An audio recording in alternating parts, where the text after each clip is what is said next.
what you do frequently becomes your frequency, right? It becomes not only your lifestyle, but your style of living. And at a certain point, it starts giving back to you. It starts nourishing you. And you start feeding on that energy.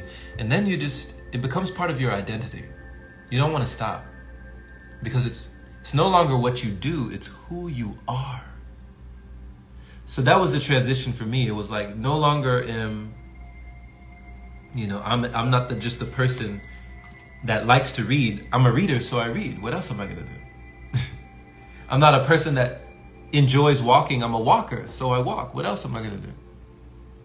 I'm not, just a person that enjoys, hey, like this is who I am. So an identity can serve you in the fact that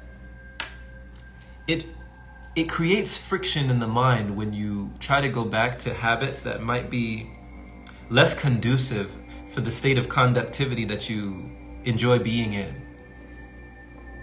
The less gratifying or satisfying feeling states of the downward spiral, the guilt and shame and blame frequency of like binging, purging, the things that make you feel like you actually do have an eating disorder.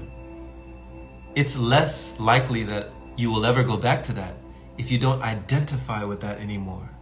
But if you identify with someone, I'm anorexic, if you identify with someone, I'm bulimic, if you identify like this is my issue, this is my problem, I am an alcoholic, then it's almost like you're always at risk. You're always at risk. When you identify with being someone who has a problem, you're always at risk. But if you identify with someone who has the solution, or someone who's not in that state of pollution, if you identify with a light being, or you identify with, I'm a meditator, so of course I meditate, finding a new role to play. We're all just playing roles. It's like Shakespeare said, all the world is a stage and we are merely players. All the world is a stage. What role do you want to play? So that's what I had to do for me.